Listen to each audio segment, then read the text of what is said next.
গ্রামের মানুষদের নিজের নিয়ন্ত্রণে নিয়ে নিয়েছে। আসলে মহাবীর ছোটবেলায় গ্রামের মানুষদের থেকে অনেক অবহেলা অপদস্থির শিকার হয়েছিল।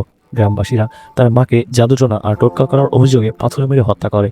এছাড়াও মহাবীর যখন অন্য শিশুদের সঙ্গে পড়াশোনা করতে বসতো, তখন শিক্ষক তাকে মারধর করে সবার সামনে অপমানিত করে ক্লাস থেকে বের করে দিত। এরপরেও গ্রামের সঙ্গে মিলেমিশে থাকার জন্য মহাবীর একা হাতে গ্রামের জন্য পানির ব্যবস্থা করেছিল। কিন্তু এত কষ্ট করার পরও গ্রামের পণ্ডিত তাকে অশুভ বলে তাড়িয়ে দেয়। আর এই অবহেলা ও অপমানের কারণে মহাবীর গভীরভাবে ভেঙে পড়ে। সে নিজেকে অন্তত মনে করতে শুরু করে এবং ঈশ্বরকেই নিজের এমন দুর্ভাগ্যের জন্য দোষ দিতে থাকে। এসব দেখে গ্রামবাসীরা তাকে পাগল বলে ধরে একটা কুটিরের সঙ্গে বেঁধে পাথর ছুঁড়ে মারতে থাকে।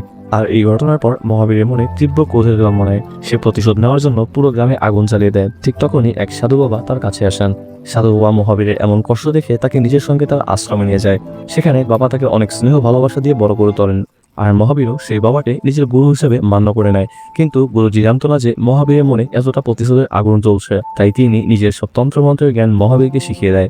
আর কিছুদিনের মধ্যেই মহাবীর তন্ত্রমন্ত্রের গুরুর চেয়েও দক্ষ হয়েছে। কিন্তু সে ওই জ্ঞানকে শুভ কাজে নয় বরং অশুভ উদ্দেশ্যে ব্যবহার করতে শুরু করে। আর যখন গুরু বুঝতে পারে যে মহাবীর তার শক্তির অপব্যবহার শুরু করেছে, তখন থেকেই শুরু হয় এক ভয়ঙ্কর পরিণতির গল্প। পরবর্তী বার দেখতে ভিডিওতে একটি লাইক দিয়ে চ্যানেলটি সাবস্ক্রাইব করে আমাদের সাথে থাকুন।